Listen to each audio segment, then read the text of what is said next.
Sant Antoni de Gavarda,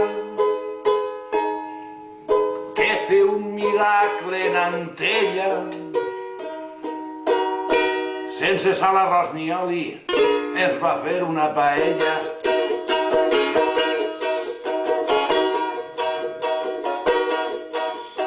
Portarem oli, pebre roig, garrofó, ferradura i tavella, sal, safrà, uns allets pelats, colorant i tomata ratllat.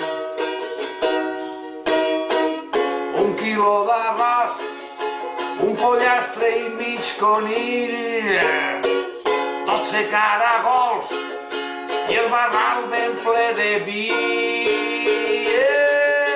I busca un bon racó que no faça vent i amuntonarem la llenya.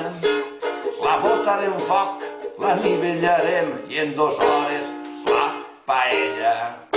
La cullera en la mà, sense escudellar, tots mengem de la paella.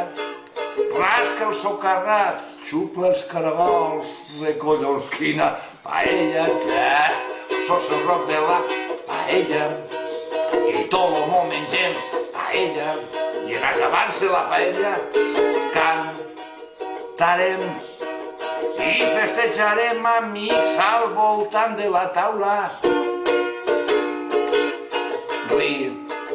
Farem entre els comensals qui serà el que li toca escurar-la. Amb terra d'Alacant, que és la millor terreta del món per escurar les paelles, una llima i un fregall. Tot em va adornar i ara la podrem alçar. I tots recordarem un dia en el camp que es foterem la paella. La cullera en la mà, sense escudellar, tots mengem de la paella. Rasca el socarrat, xupa els caragols, recollons quina paella. O bé per a dinar, o bé per a sopar, sempre és bona la paella. Això és el roc de la paella.